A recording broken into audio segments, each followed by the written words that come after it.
Welcome to the Employee Advocacy and Influence podcast. My name is Bradley Keenan, and with me I have Lewis Gray, who is our Senior Marketing Manager here at DSMN8. So, Lewis, why don't you start by telling our audience what we're going to be covering today? Yeah, definitely. So today we're going to be debunking the common theory that employee advocacy is just for marketing. We'll go into why this misconception exists. We'll touch on sales and discuss why salespeople are arguably the biggest beneficiaries of employee advocacy. And then we'll finish with employer branding and talk about how employee advocacy creates an authentic behind the scenes look at your company culture. But with that, let's begin.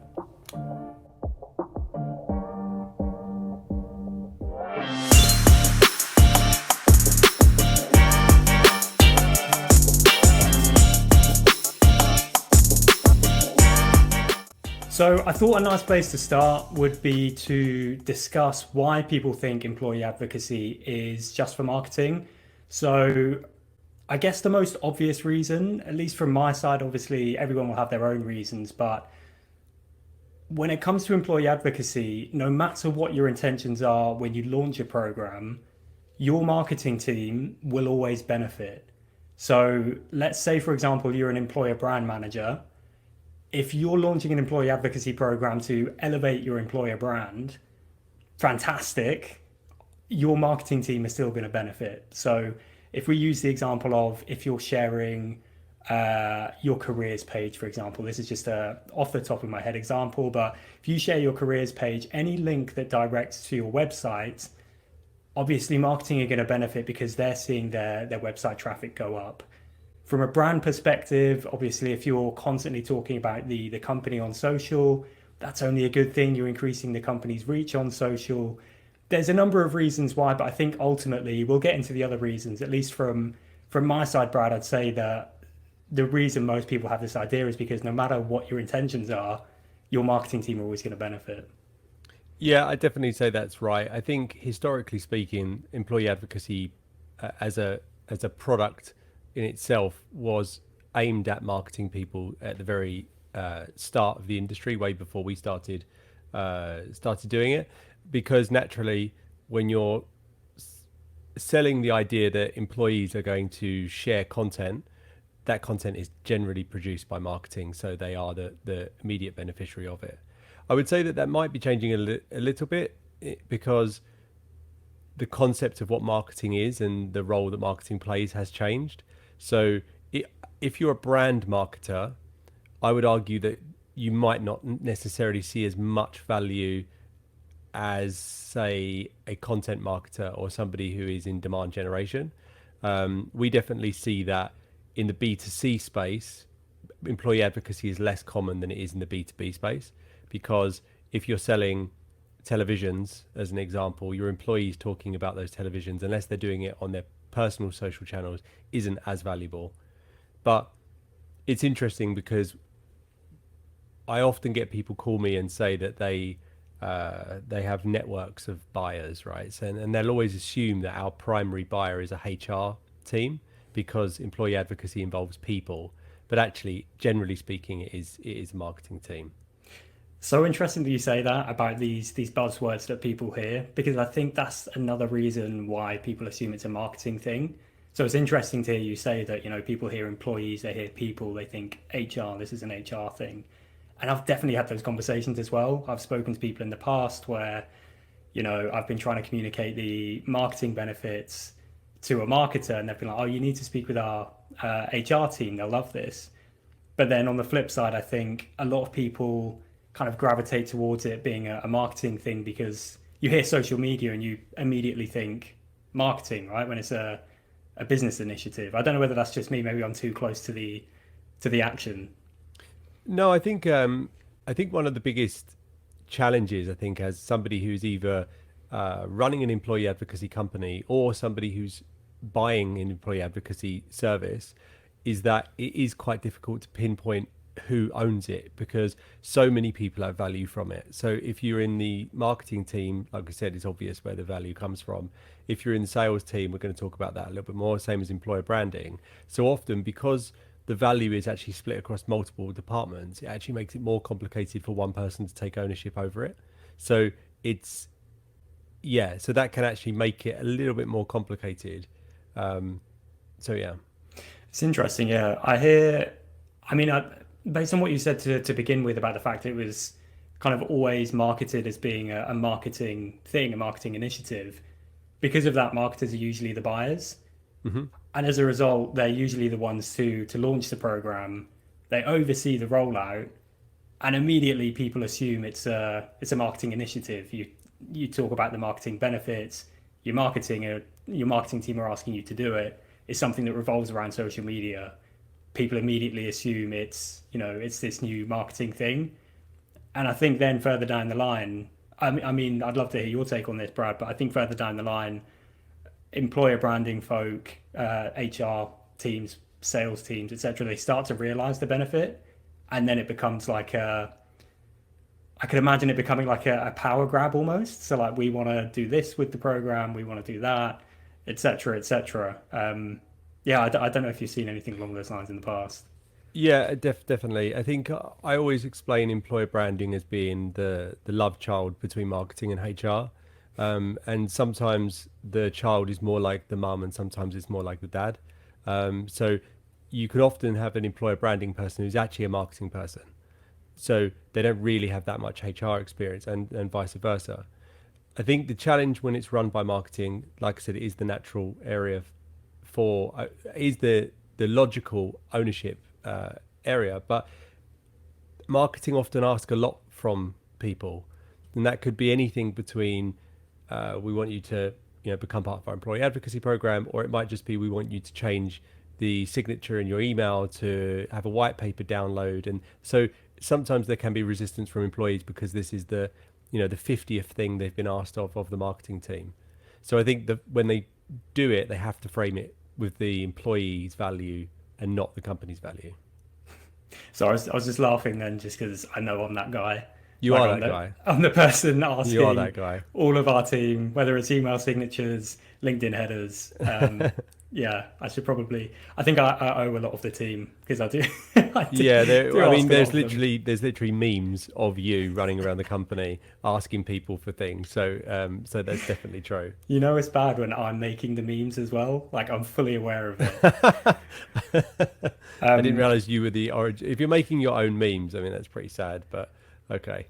Well, I mean, it's one of those things you gotta poke fun at yourself from time to time.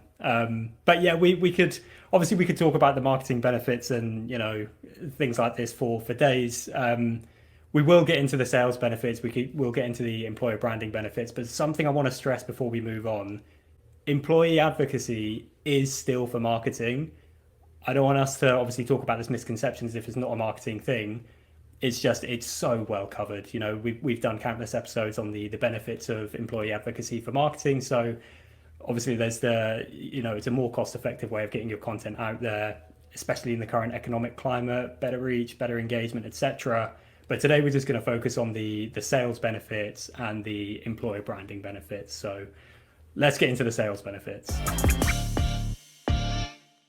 Okay, so let's talk about why salespeople are I think the biggest beneficiary of employee advocacy. And something that a lot of people don't realize is that Disseminate, when we actually built the original version, original MVP of the product, it was actually built to be a sales enablement tool and not an employee advocacy tool. So I had come out of a previous business that I had sold back in 2014. And essentially what happened was, in the handover period between me being the owner of the company to the new owner of the company, there's about a 2-year period where essentially they want you around in case something goes wrong. But actually they don't want you around because you're a pain in the backside. So certainly in my case anyway. So what they do is they put you out to pasture, and I went into a marketing role. So essentially what I was doing was producing content that would help the sales team of the acquiring business sell the product quicker, be better trained, all those kind of things. So we started producing content, but it was actually really, really impossible to get the salespeople to actually share the content, which baffled me because I saw it as, well, hold on, I'm producing something which will help you sell.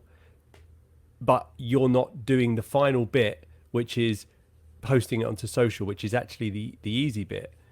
And it was about the time where I started to think about what's next. Am I going to start another business? And I was at a conference, which was Mobile World Congress in Barcelona, and I was watching a talk by a guy from John Deere, and he was talking about apps, right? Which is not new even then. But basically what he was saying was that the key to a good app is to make a process more simple, to make the desired outcome more probable, right? Make ordering your train tickets easier. It means more people are going to go on the train. Simple. So that's where I had the idea of producing an app that made it easy for employees salespeople to share content. But the biggest thing was that even when we did the first version of the tool, it actually wasn't very easy for salespeople to share it, because the issue for them wasn't that they didn't know how to do it. It was that they were too time poor to actually perform the action. So even when they were motivated and even when they saw the value, actually what you had to do is create automation workflows and things like that to essentially prompt the salesperson and actually do the work on their behalf. But salespeople are notorious for being short-sighted, and I say that as I won't say I'm a salesperson now, but I have been in my previous existence, because what you're trying to do is your quota is typically quarterly, so you're looking to do any action which is going to help deals get closed this quarter. Posting on social today probably isn't going to get you a new deal this month or next month.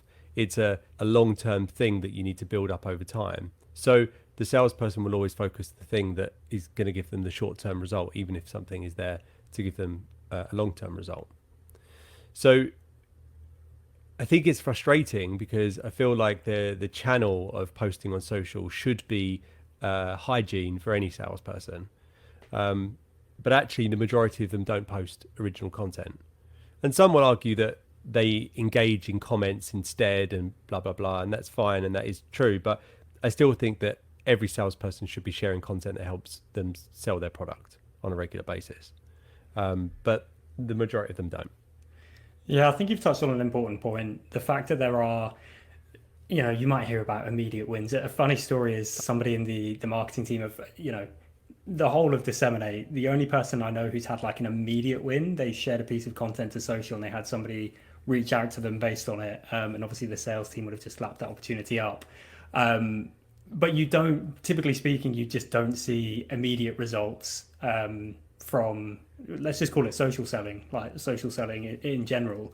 It is a long-winded process, but obviously it's just a case of, it's like with any sales process, right? You're just keeping the funnel full of leads. So like treat your social media profile, your social feed in a similar way. So like you've got all of these people that you're connected with, you're literally just sharing content, you're keeping yourself front of mind. So Brad, I think you've used this analogy before about the check-in email and how social media has basically become that. So it should become that in a kind of, if you do it right.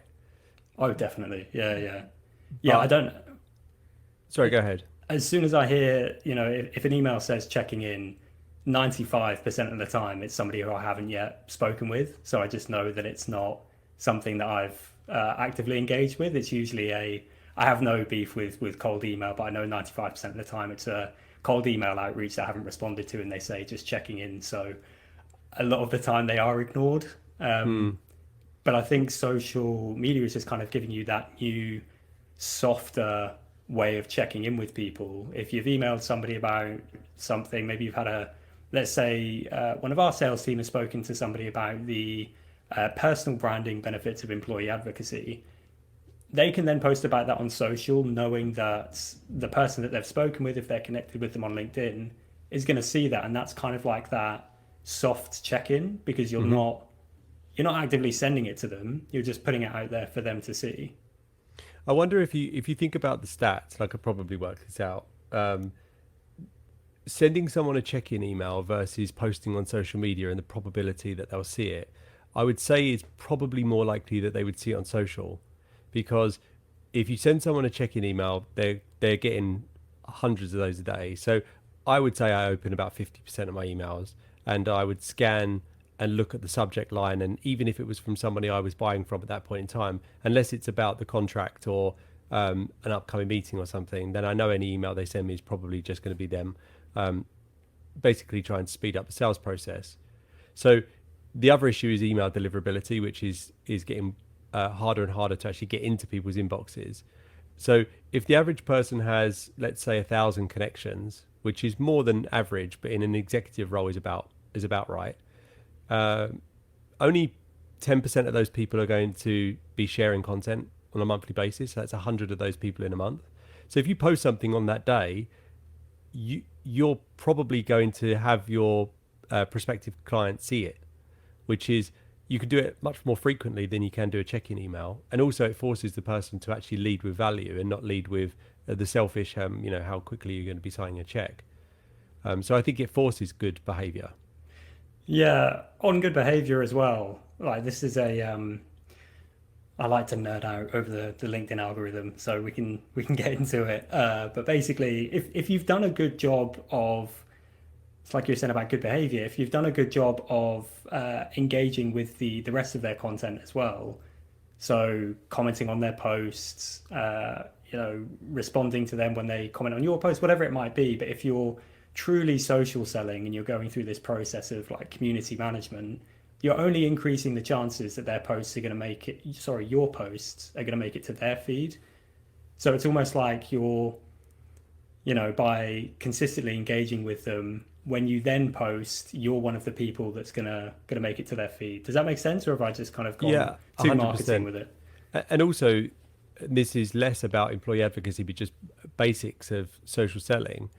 If somebody's in your current list of prospects, if you haven't hit the bell icon on their LinkedIn page to be notified when they post something, then you deserve not to close the deal, as far as I'm concerned, because there's a tool there that says when they post something, alert me so I can support it with a like and I can give them a comment. And most people aren't getting hundreds of engagements, so that one comment that your prospect receives from you, assuming that it's thought out and isn't asking for how long it's going to be till the check gets signed, that will be very well received. But most salespeople wouldn't go through the process of doing that.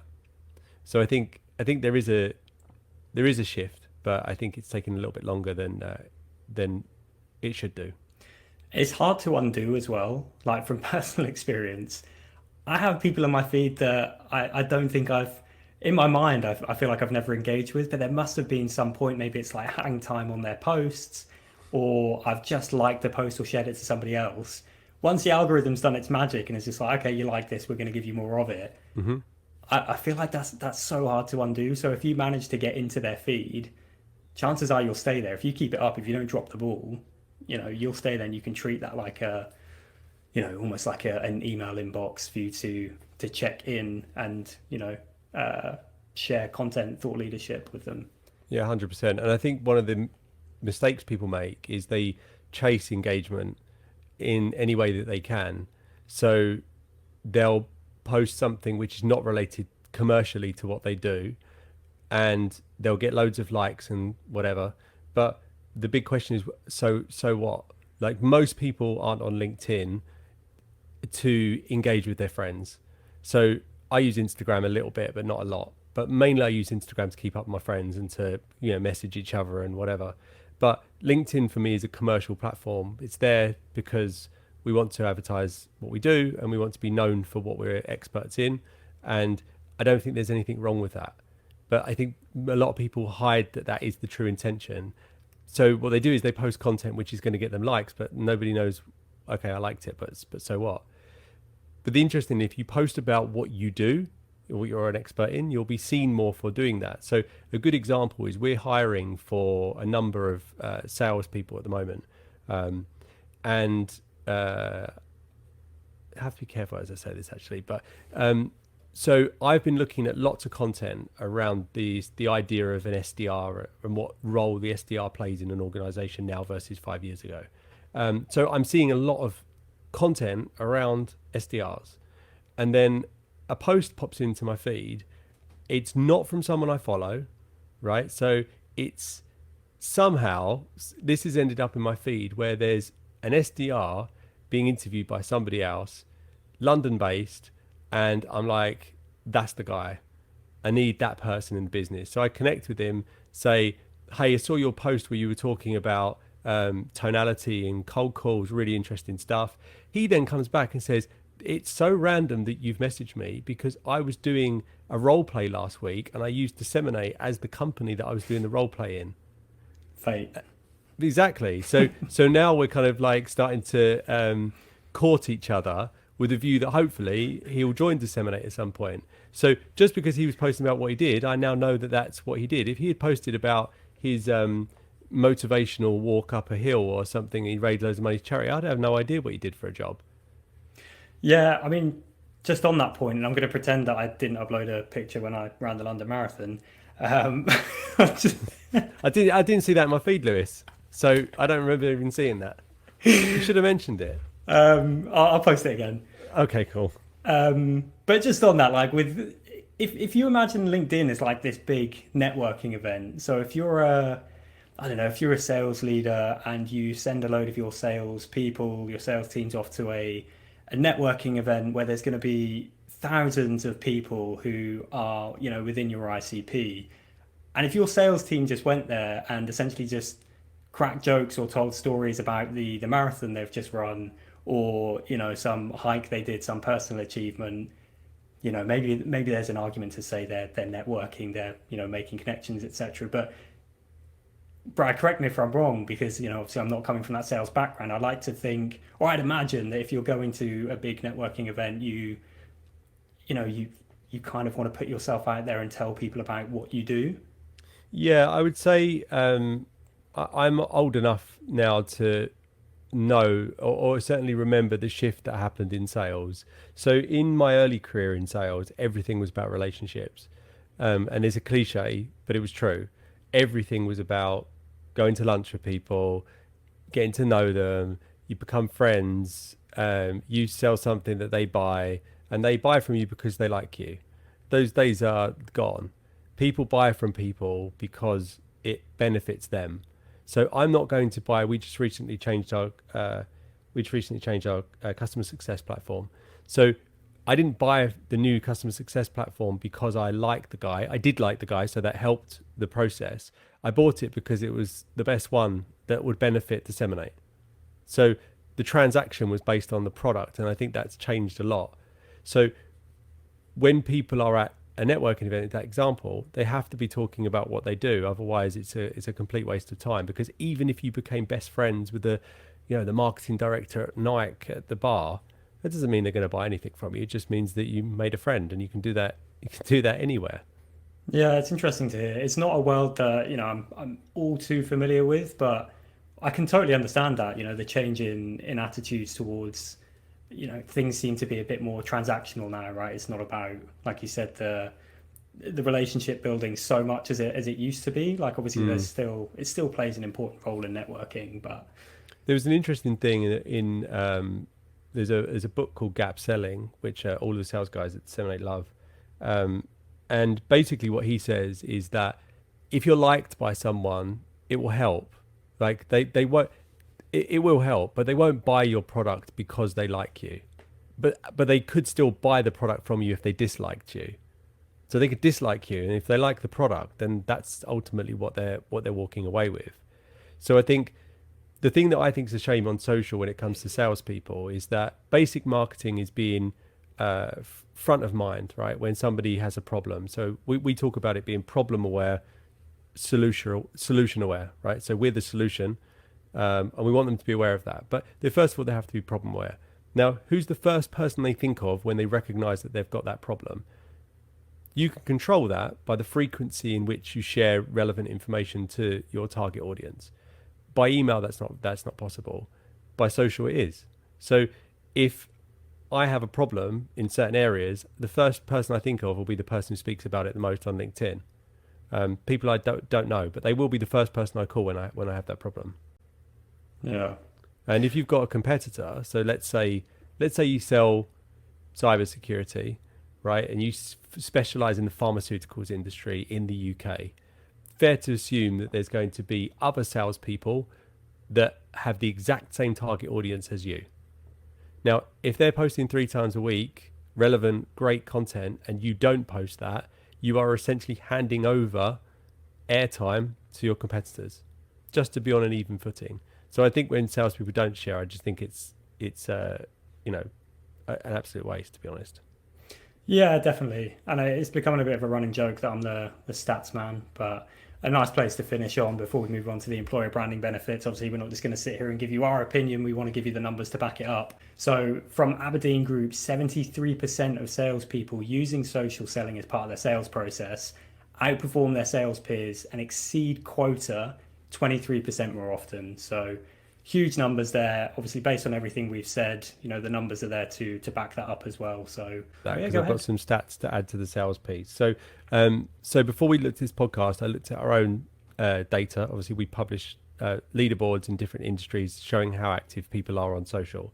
So, looking at salespeople in North America and EMEA, and looking at what percentage of them share content or have shared content in the last 30 days. One thing I've never really looked at before is what impact time in their role has on the frequency in which they share. So, what the data shows is that if someone is less than 1 year in their role, 30% of salespeople have shared in the last 30 days. From years 2 to 3, it goes down to 24%. Then 2 to 5, it goes down to 12%. If you've been with a company in your role for more than 5 years, the percentage is actually 9%, which means that a salesperson in a role for more than 5 years only has a 1 in 10 probability that they would have shared any expertise on social. So that might be that they just become so well connected that they don't need to do it anymore. Or it might be that they do less prospecting, which means that they share less. That's so interesting. Yeah, I was going to ask why you think it is. Like, obviously, we've got the numbers, so now we can speculate. From my standpoint, I would have thought, I guess the maybe the logical thinking might be the longer you're in a sales role, you're advancing to more senior positions. Maybe prospecting isn't as much of a part of your sales process now if you're an AE or something along those lines. But I would have still thought it would play a pretty important role. Like, it's still just as important to get in front of people that you're speaking with, right? Yeah, I think the first year stats might be inflated on the basis that when people join a company, they say, "I'm excited to join the company." So there might be a lot of those posts that happened in the last 30 days that wouldn't, wouldn't happen year after year. So there might be that impact. Um, so it's yeah, it's definitely tough to say, but certainly if I had a sales force and only 1 in 10 of them were posting on social, I mean, that seems like a key channel that should be frequent. If if you had a salesperson that wasn't, we used to in the old days say a salesperson with a low mileage car, it just meant they weren't going to meetings, right? So if your salespeople weren't writing emails, they weren't making cold calls, they weren't posting on social, then it's fair to assume that they're not doing their job. Nice. Okay. Yeah. Well, I mean, that's something new for me. And it's pretty shocking, to be honest. I think that's something we can definitely be creating more content around. But amazing. We'll park it there. That's two lots of stats for you. We'll park it there, and we'll crack on with the employer branding benefits. Okay, so the next beneficiary of employee advocacy, or certainly I would say the second most obvious, third most obvious outside of marketing, so marketing, sales, is employer branding. So employer branding isn't necessarily a new concept, but is certainly new when it comes to widespread adoption of having somebody in the company that's focused on the branding of the company as a great employer. So naturally, using your employees as a way to share that content is logical, and we've seen the evolution of that get more sophisticated. So there's nothing wrong with this, by the way, but it's very common now for employer branding teams to ask their employees to share content around company culture. So we talk about that being team away days, these kind of things. But actually, that's now getting a little bit dated because the content is kind of becoming a little bit vanilla on LinkedIn.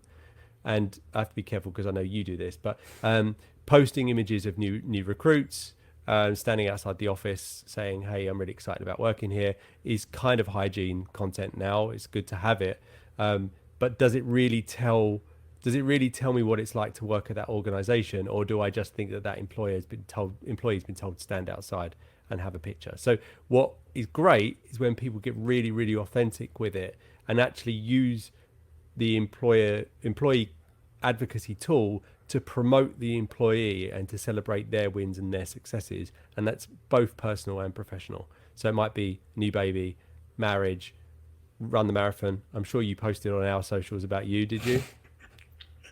I didn't, but You didn't? now you mention it, I kind of wish I had done. That was a great opportunity. You could have been like, oh, star Lewis, you did a really good job.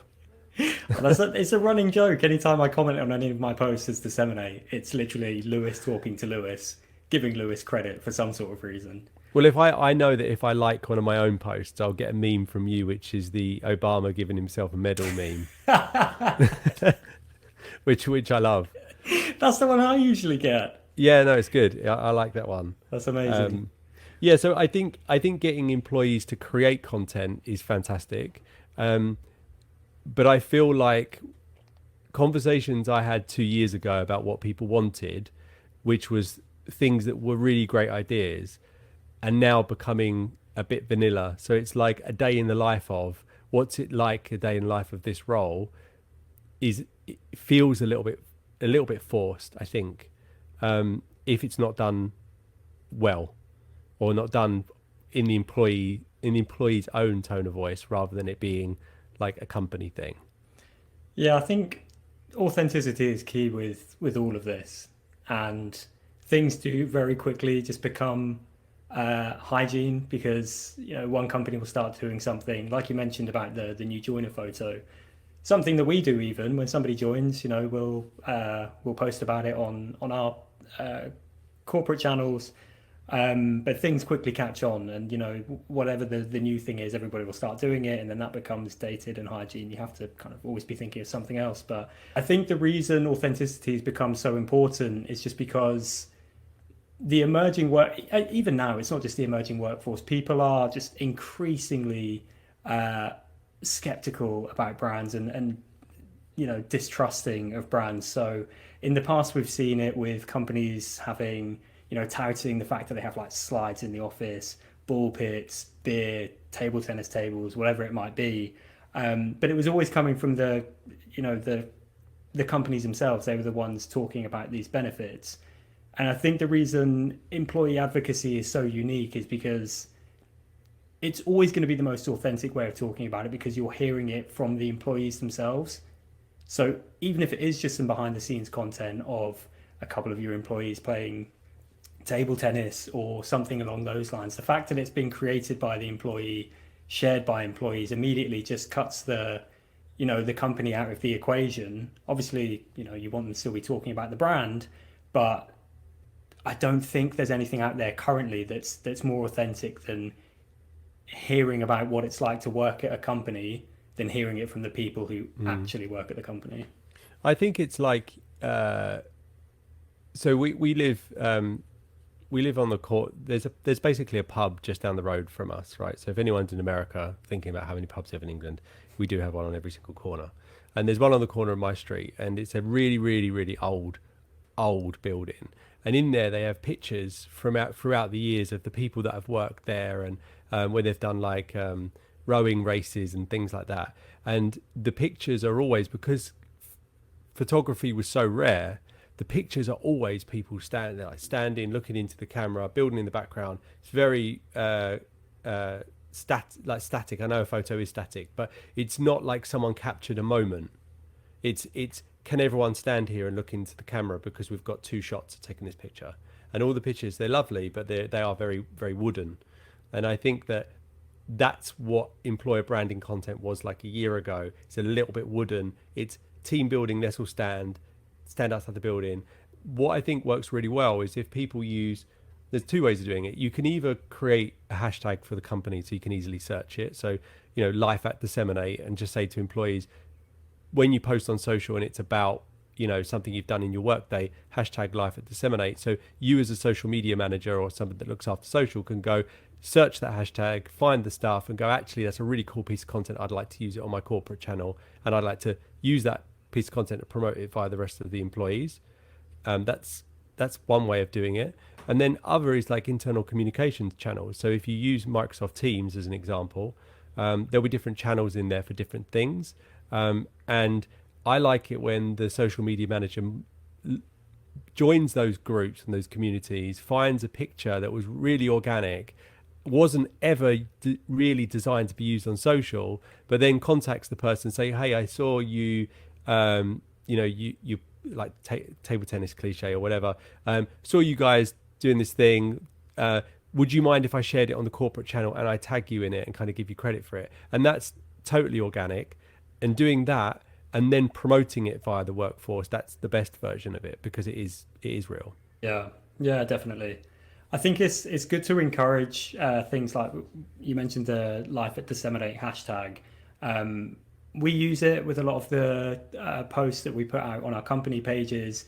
We've mentioned it to our colleagues, to if you're sharing anything on social, like if you use the hashtag, then obviously if people search it, or if they click on it, they'll see other photos like it, but we don't enforce it. I think that's where you could lose some authenticity. So again, just having that as like your North Star with all of this content, with any employer branding content, authenticity. If you're kind of dictating what's required for this kind of content, you're immediately just going to suck the life out of it. And suddenly it feels like an employee sharing something because they've been told to share it. Mm-hmm. And they might not have even been that might not be the case. So Brad, if you use the example you just mentioned with the Teams channels, the way that you mentioned it is the right way to go about it. But another way that I think probably it does go in some companies is they'll see that, and then it will kind of be dictated to the person how it will be used if they choose to use it. Mm-hmm. Does that make sense? Yeah, absolutely. And you see that especially around certain times of the year where you'll have Pride Month as an example. When people first started supporting Pride, I think people were really positive about it. But then actually the community themselves felt like, well, this is tokenism, because basically what you're doing is at this time of the year, you want to celebrate lots of pictures of us, but for the rest of the year, you don't do anything. So it's a really difficult balance for people to get right, as where if it's done organically and it's done all throughout the year, then it is real. Yeah. But I think it's just a difficult one to balance, I think.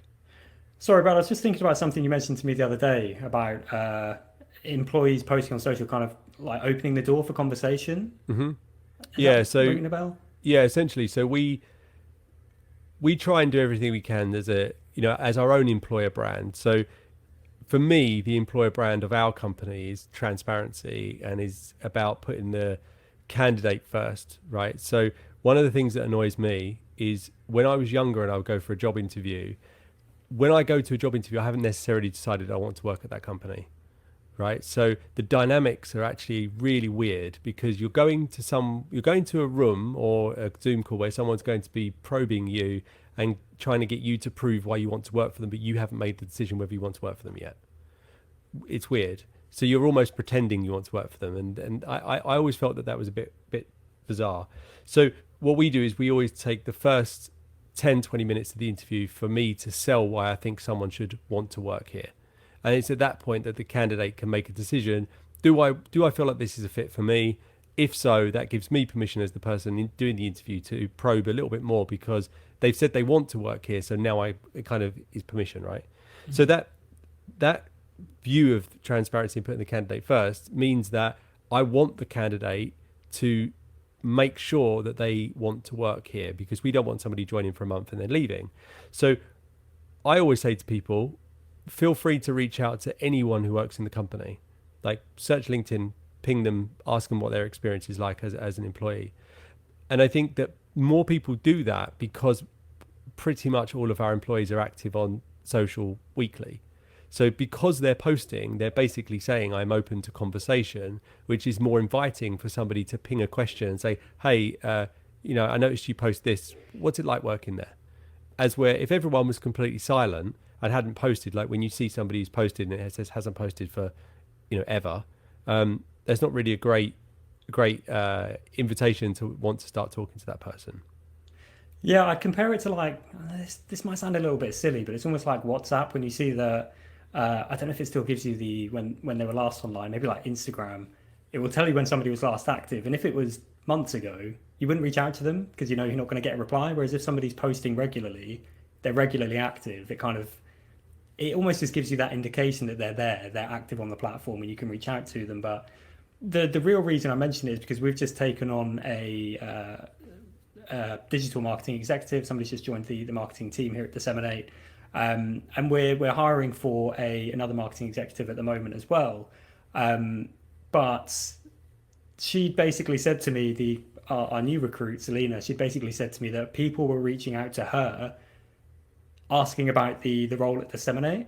So she's only been with us for 2 or 3 weeks, but right. I just thought that kind of summed up what you were telling me about the other day. It's just like, you know, you mentioned it. All of a sudden we're posting about this job ad. They'd seen it. These people hadn't actually applied for the role yet. Full disclosure, I'm got access to the applications there, so I did have a quick look. But they wanted to know, what it was like to work at the company. They have since applied. That's the only reason that I'm mentioning it. But they just wanted to know what it was like to work at the company. I think they were together on the same course a few years back, so they had that pre-existing relationship. But it just opens a door, like you said. It opens a door for communication. And I think that's the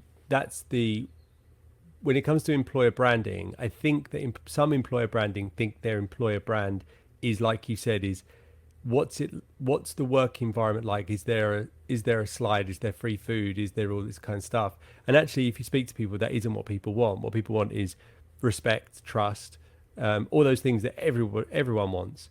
So showing that you trust your employees and you respect them, even if that's celebrating, a picture of them with their family, that shows that you respect the employees, which means your employer branding is a company that respects their employees. So I think doing that and doing it via employee advocacy really helps, because the other employees can kind of get involved and help promote the content. Yeah, I think there's this idea, or maybe this is just in my head. I feel like this is something that I've heard before, but people thinking that by putting this content into your employee advocacy program and encouraging employees to share it removes that authenticity. It's not at all. It's just giving them the content for them to share. It's allowing them to access this content and share it. So a double debunking there. We're debunking why advocacy isn't just for marketing, and also, that it, I don't know. I wouldn't want anybody to feel that it takes away that authenticity, because obviously with any advocacy program, the goal is to provide your employees with the content, make it easy for them to find it, and then obviously the end goal is for them to share it. But yeah, absolutely. And what other role, if we think about these as channels, communication channels, right? So if we think, okay, let's use sales as an example, not to backtrack, but the phone is one channel, social is another, email is another. You would script and template all of those channels. And just like a cold call script, the cold call script is there as a framework for you to basically always have a North Star to navigate back to if you get lost. So providing employees with copy that helps them share what's relevant to their role is just that. It's, here's the framework, you make it however you want to, but also if you're not a copywriter and you don't feel comfortable, or you're sharing content in English and it isn't your first language, etc., then the copy's there for you to share it. So it's more about enabling people than it is about forcing people. Definitely. I love that analogy. I'm absolutely stealing that for a piece of content. 100%. I look forward to that meme ready to share. Brad, that's everything from my side. I don't know if there's anything else you wanted to add on the employer branding benefits. No, I think we captured everything, but I'm sure we'll cover more in future episodes. Amazing. Awesome. Well, thank you everybody for listening. We'll drop any and all relevant resources in the show notes below. But until next week, it's a thank you from me. Brad, I'll let you say your goodbyes. Yeah, thank you from me too. And as always, feel free to get in contact with Lewis or I on LinkedIn. Or as we said earlier, any other members of the DSMN8 family. Awesome. Thank you very much, guys.